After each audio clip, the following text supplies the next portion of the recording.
From stories across the globe to stories here at home, this is the National News Broadcast. A very good evening to you. I'm Sharifa Tahir. Good evening, I'm Ubin Hetiarachi and here are today's headlines. The President on a sudden inspection tour in Katunayake Airport. Instructions given for authorities to avoid causing delays or inconveniences for passengers. Services of Baddegama magistrate has been suspended. Attorney General instructs the police to record statements from 3 additional judges. The Colombo Health Services Square project expedited upon the instructions of the President and Prime Minister. 5 governments have pressed Tehran over the downing of a passenger flight.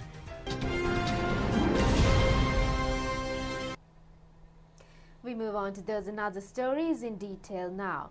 The President instructed the airport authorities today to carry out functions without causing delays or inconveniences on the arriving and departing passengers.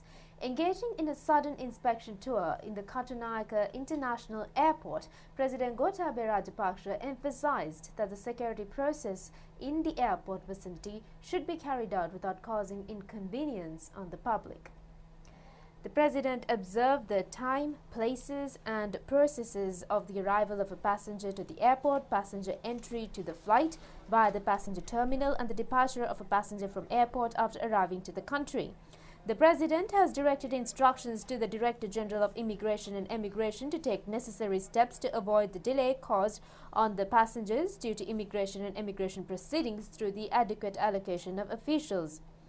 Pointing out that an efficient service can be delivered to the passengers with 2 compounds for arrival and departure, the President instructed the relevant authorities to accelerate the construction work of the new passenger terminal and vest it with the public. President Gotabaya Rajapaksa has instructed Chairman of the Airport, Major General G.A. Chandrasiri, to prepare a separate compound for the taxi services. The President then engaged in a cordial conversation with passengers arriving and departing the airport.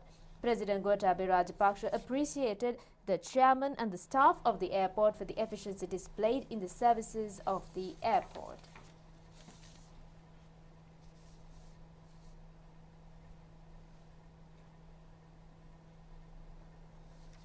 The new outpatient department building in the National Hospital under the Colombo Health Services Square project will be vested with the public during this year.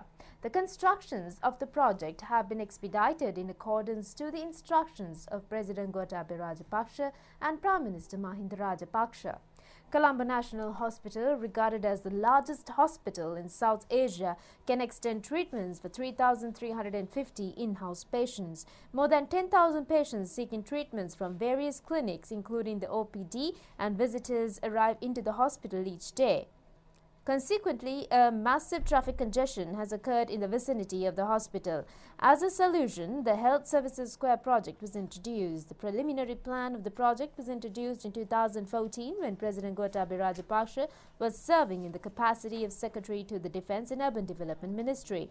According to a request made by then President Mahinda Rajapaksa, aid assistance was received from the government of China in 2014 to build the new outpatient department. Accordingly, the construction of the 9-storied building is underway, including a primary treatment unit. A flyover will also be built to reduce the traffic congestion which occur in the square. A shuttle service will also be initiated in the near future, joining the National Hospital and suburbs. The strategic placement of car parks, resting places and trading outlets are also included in the project. A progress review meeting regarding the construction of the project was held at the National Hospital recently.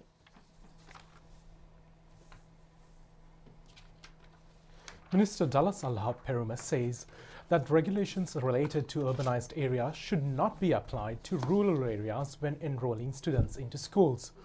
The minister said regulations pertaining to examination methodologies as well as enrollment process of the students into schools should be updated.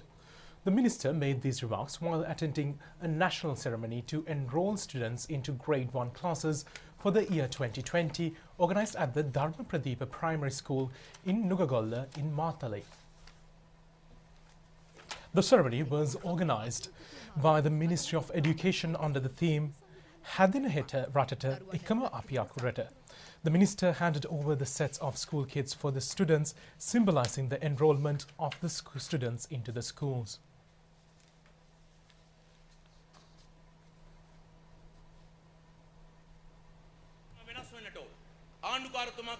Minister Dalasallaha Peruma said, in the present examination system, when considering the mechanism of enrolling students into grade 1, he has told the secretary to the Ministry of Education that land deed or land ownership has become a problem in rural areas.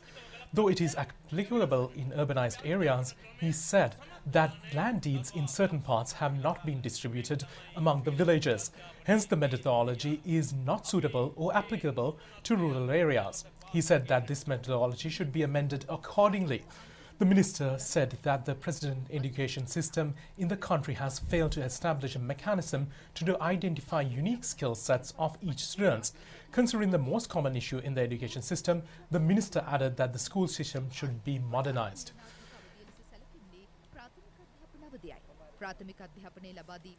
In parallel to the ceremony, the enrollment of students into primary sections was held today. 9,158 schools have established primary sections out of 10,175 schools island-wide. The primary education stage is the most decisive stage to build an individual with fully completed personality. The main aim of the primary education is to successfully prepare the students for post-secondary education, commences from grade 6. The minister emphasized that the present government is fully committed to lay the foundation for the students, preparing them for this task. Meanwhile, State Minister Indika Anuruddha says the government program to provide comfortable houses for each family will be initiated before January 31st. The minister said that 14,022 houses will be built within this year. The project has been initiated in accordance to the policy statement Vistas of Prosperity and Splendor. The theme of the project, Gamatageyak Ratata Hetak Samavela Paulakatama Suwa Pahasu Nivasak. The cabinet granted approval for the proposal presented by Prime Minister Mahinda Rajapaksa on this regard. 8,420 million rupees will be spent on the project. The State Minister said that the government has planned to build those houses in a manner that the residents can live in a comfortable life without causing any damage to forest conservation zones. State Minister Indika Anuruddha said that the Prime Minister has presented a cabinet paper and gained approval over a practical program for this initiative. He said that poverty-ridden people will receive a house from the first phase of the program. He said that swift measures will be taken to provide housing units for children with disabilities and rare hereditary diseases. He said that the instructions have been provided to allocate houses for students have not been able to enroll for universities due to issues pertaining to housing. He added that the swift measures will also be taken to provide housing units for families with many members. Meanwhile, State Minister Shehan Semasinghe stated that new government has extended many tax relief to the public. Minister Vimal Veeravansa says that steps have been taken to recommence the functions of the closed-down paper mill in Chennai. The minister made these remarks while engaging in an observational tour at the factory premises. The National Paper Mill in Chennai is a state institution with over 4,000 employees. The factory functioned as a top-level factory of the government in the 70s. However, with the introduction of the open economy, the functions of factory collapsed. The majority paper requirement in the country was fulfilled through the National Paper Factory. The factory is situated across a 500-acre land and its equipment have reduced to a decaying condition at present. Minister Veeravansa instructed the Ministry Secretary J. Ranjit to probe on the possibility to recommence the functions of the factory.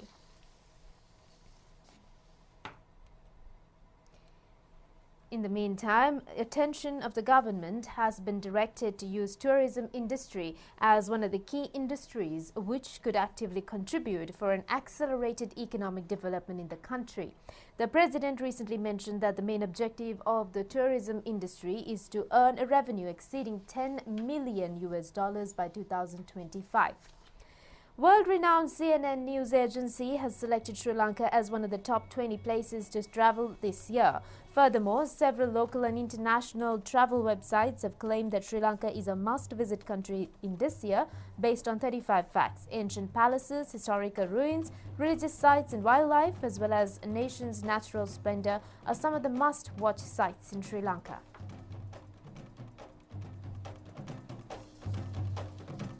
Minister Prasanna Ranatunga said that a task force has been established to present a program to develop the tourism sector in the country. He said that 2 weeks period has allocated on this regard. He said that this committee was appointed to promote sites which have been identified as tourist attractions. The minister said that the president has given the task to prepare a program which could achieve the set of objectives. He said the cabinet has decided to provide a relief loan package for the revival of small and medium-scale entrepreneurs associated with the industry. He said benefits of the government programs will be provided for the public in future.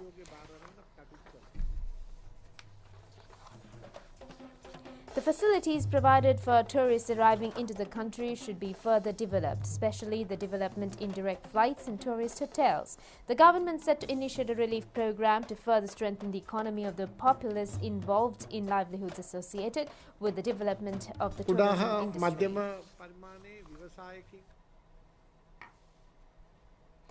Sri Lanka's Special Envoy made a visit to Oman to convey the condolence messages of the government of Sri Lanka on the demise of late Sultan Qaboos bin Said.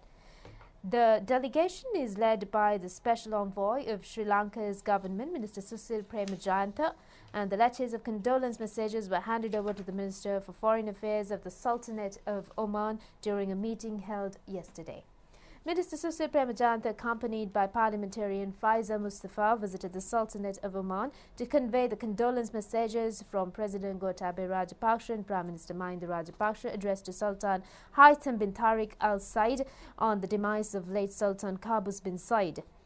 Sri Lanka's Special Envoy also carried the condolence message from the Minister of Foreign Relations Dinesh Gunawardena addressed to his counterpart of Oman.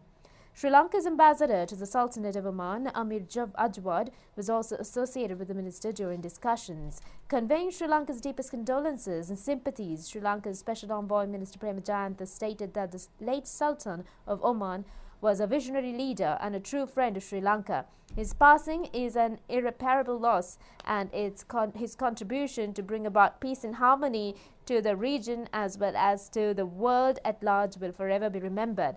The Omani Foreign Affairs Minister thanked Sri Lanka's Special Envoy for visiting the Sultanate to offer the condolences of Sri Lanka and stated that he would convey the messages of the President and the Prime Minister of Sri Lanka to His Majesty Sultan Haitham bin Tariq Al Said.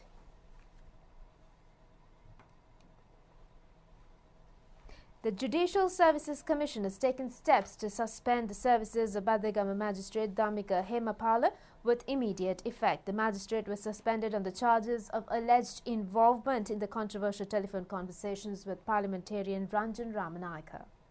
The Attorney General instructed the police today to record statements from the judges, the 3 judges who were allegedly involved in the controversial telephone conversations with MP Ramanayaka. Attorney General Dappala de Oliveira has directed these instructions to the Director of Colombo Crimes Division after analysing the reports of the investigations conducted by the police. Accordingly, the CCD sat to record statements from retired High Court Judge Padmini Ranawaka Gunatilaka, High Court Judge Gihan Pilapitiya and Magistrate Dhammika Hemapala. Meanwhile, the Judicial Services Commission has directed necessary recommendations to the President regarding Abilipitiya High Court Judge Gihan Pilapitiya. This is in line with the powers vested with the President as the authority to appoint and dismiss a High Court judge. Magistrate Dhammika Hemapala was the Kaduwala magistrate who carried out the trial of former Minister Basil Rajapaksa, former Secretary to the Ministry of Economic Development, Dr. Nihal Jatilaka, and then Devi Naguma Director General Kitsiri Ranawaka till midnight in April 2015 and remanded them. Later, a controversial telephone conversation surfaced between MP Ramanayaka and Magistrate Dhammika Hemapala. The remains of the 3 Sri Lankan students killed in Azerbaijan have been brought to their respective residences. The final rites of the 25-year-old Amodhya Madhuhansi Jayakodi, who resided in Pahala Bomaria, Kaduwala, will be held on January 18th. It will be held at Ihalabomaria Cemetery. The final rites of the sisters, 23-year-old Malsha Sandeepani and 21-year-old Tharuki Amaya from Piliyandala will be held tomorrow at Thumbovilla Cemetery.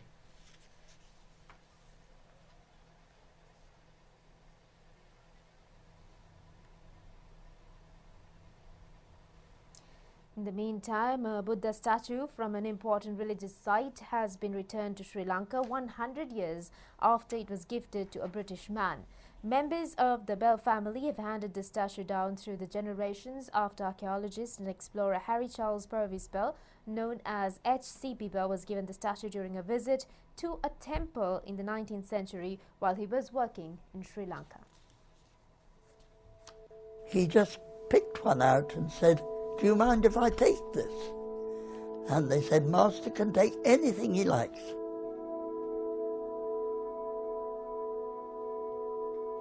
We sort of started talking about this as something that probably ought to go back to where it came from, that it was something that had never really been given to our family. We entered into the most holy place, and little Buddha was taken from me and put down in a way to bless it in coming back.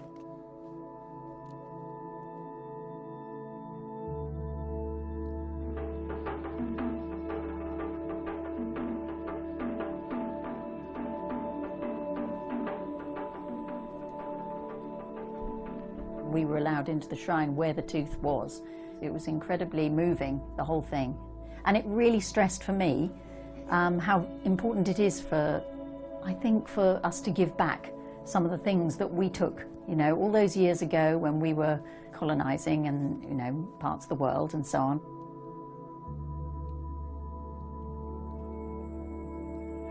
He was given the role of archaeological commissioner.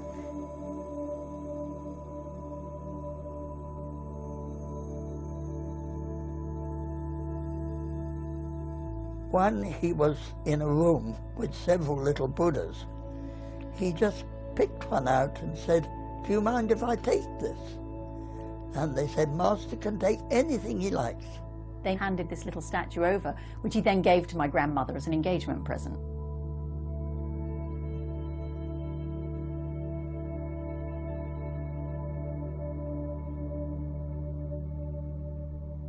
They made it into a massive event, and we were actually sort of processed to the Temple of the Tooth from the hotel we were in, carrying the statue.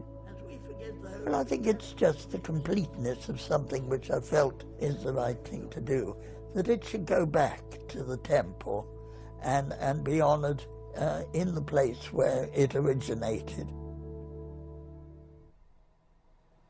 In the meantime, a host of Hollywood celebrities visited Sri Lanka over the past week, poised to give the island's tourism industry a major boost. Social media networks Twitter and Instagram were abuzz with photos being shared of Hollywood stars Margot Robbie, Melissa Benoist and Bill Skarsgård visiting Sri Lanka over the past week.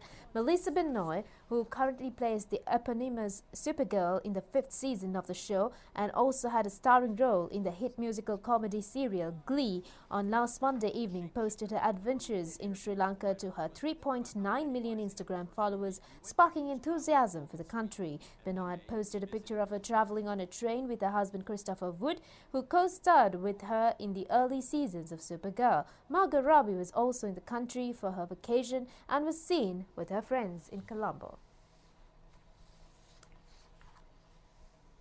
We'll be back with more stories after a break. Welcome back, and we continue with more stories here at home. A special meeting of the United National Party parliamentary group is underway to resolve the crisis occurred over the UNP leadership at the Sirikota party headquarters. According to reports, the meeting, which was commenced at 5 p.m, is still in process. While delivering a statement to media a short while ago, MP Navin Dissanayake said that the parliamentary group was unable to reach a decision over the party leadership yet. He said that UNP leader MP Ranil Wickremesinghe, Speaker Karu Jayasuriya and opposition leader MP Sajith Premadasa will meet early next week to take the final decision on the party leadership. He also said various opinions and remarks were made during the meeting. Therefore, he added that they were unable to reach a conclusion over the party leadership.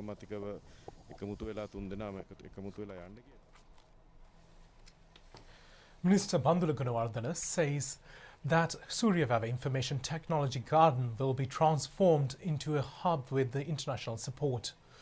He made these remarks while engaging in an observational tour at the Suryavavi Informational Technological Garden. The construction of the technological garden was halted halfway during the previous government. The minister said that construction of the garden will be expedited and vested with the studentship at the earliest.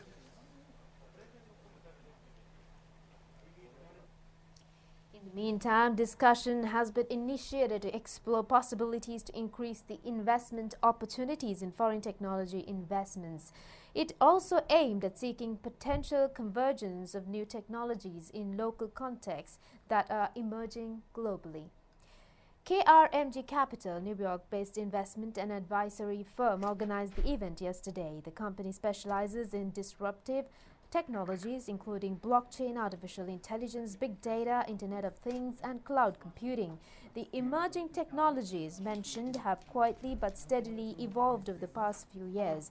KRMG Capital has also proposed the Sri Lankan government's Smart Sri Lanka 2025, an emerging technologies-driven strategic initiative that would help the government to attract new foreign technology investments. Hence, the aim of this discussion was to take first steps towards raising awareness among local tech communities and other interested personnel to achieve this goal in Sri Lanka. A large number of invitees, including the Secretary to the Ministry of Information and Communication Technology, W.A. Chulananda Pereira, were in attendance.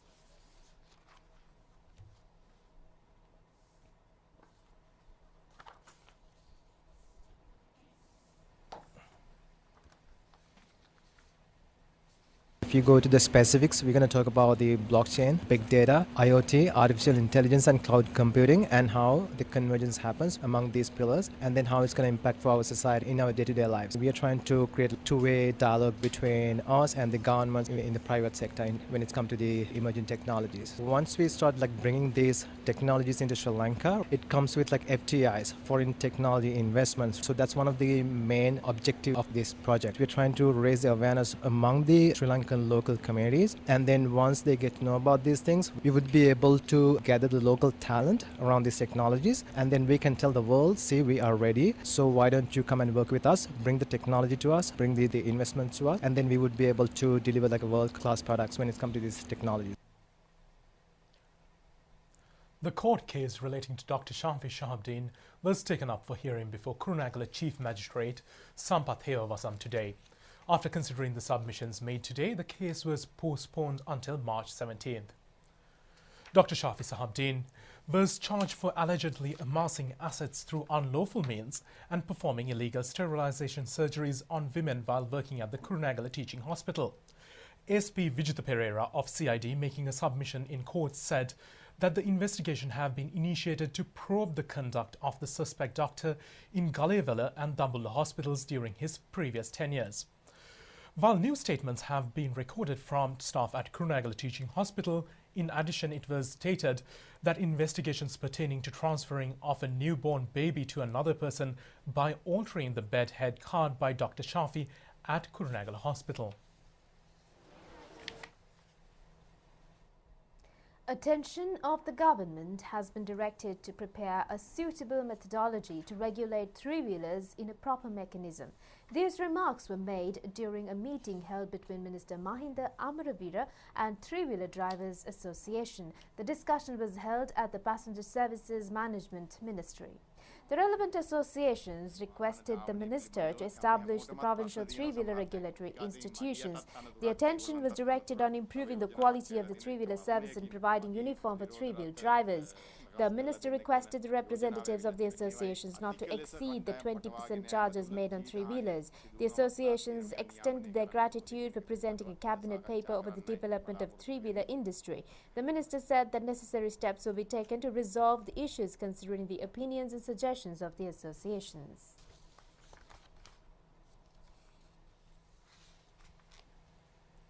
Meanwhile, a ceremony to felicitate social media channels was held in Colombo recently.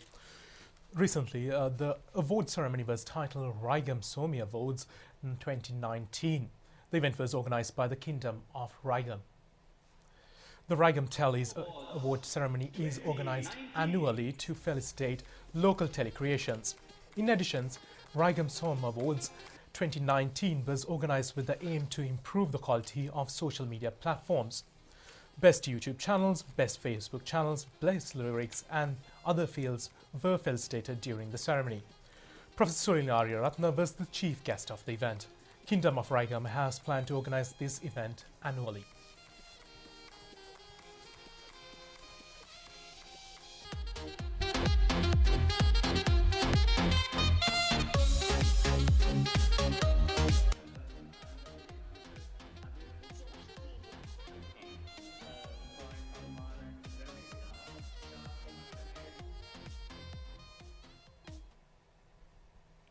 We will be back with the foreign news.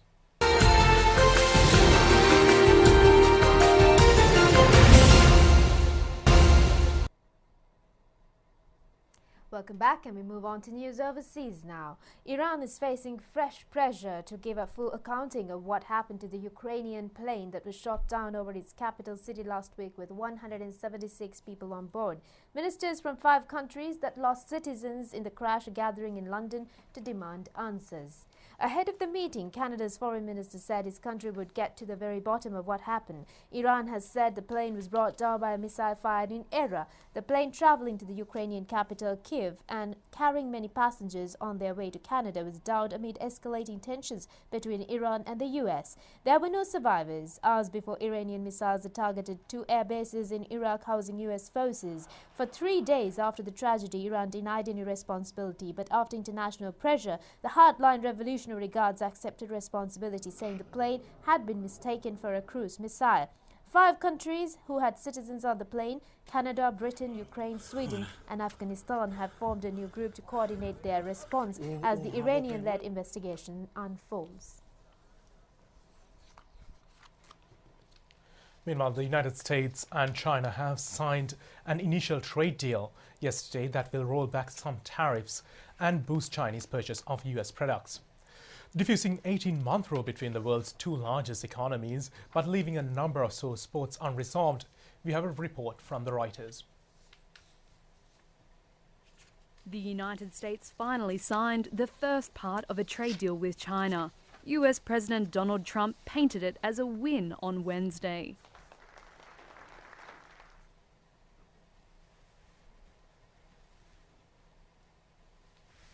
But analysts are skeptical. They point out there's a lot Trump didn't mention after the signing ceremony. Under the agreement, China is on the hook to buy massive amounts of US exports. They're meant to purchase an additional $200 billion worth of US agriculture, energy and services over 2 years. And in return, the US will drop some of its trade war tariffs. But under this deal, Beijing only agreed to buy all that, quote, based on market conditions. That's what China's Vice Premier Liu He said with Trump at his side. After He spoke, the price of soybeans fell, one of the top products sent to China before the trade war. It's a sign of doubt among farmers and traders of the deal. There's questions over whether Beijing will buy this much oil, coal and gas too. Even in record months, China bought less than half the energy the deal asks for. Meanwhile, Democrat Senator Chuck Schumer says Phase 1 doesn't go far enough, tackling practices like China flooding the markets with low-priced goods.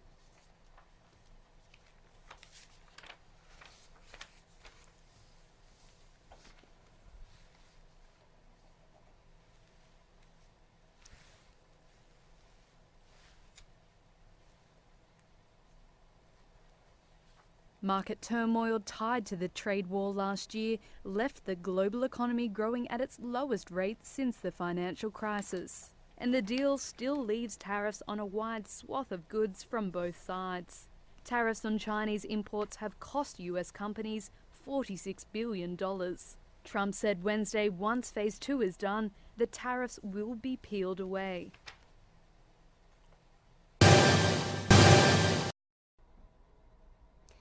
Moving on to sports news now, Sri Lanka Cricket Selection Committee Chairman Asantha Dimel said that a decision regarding the captaincy of the Sri Lanka 2020 cricket team yet to be made.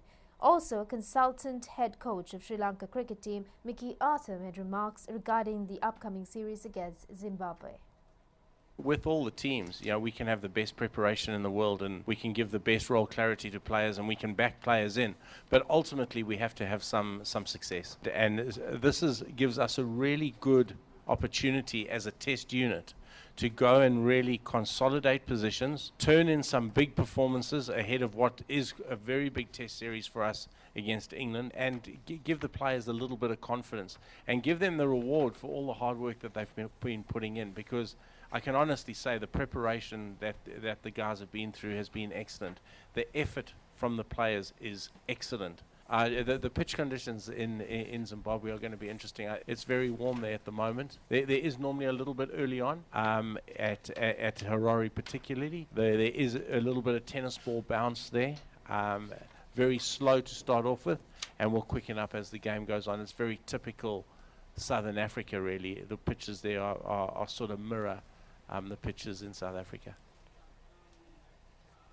Sri Lanka team left the country this morning to take part in a two-test match series against Zimbabwe. The first match will be played on the 19th of January. Sri Lanka indoor cricket team managed to claim an outright series win after 20 years since the beginning of indoor cricket in Sri Lanka. They managed to reach this new height after defeating England by 4-2. Batting first in the final match, Sri Lanka scored 61 runs. England, in response, only managed to score 51 runs.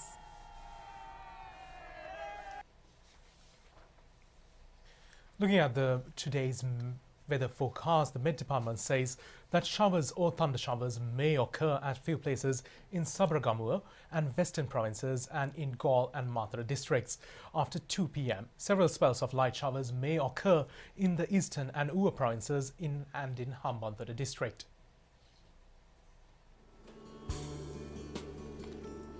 Misty conditions can be expected in some places in central and Sabaragamuwa provinces during this morning.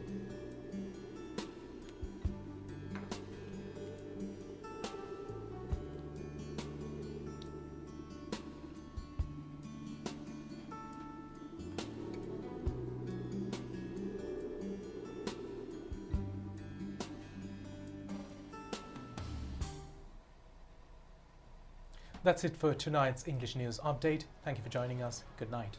Have a pleasant night.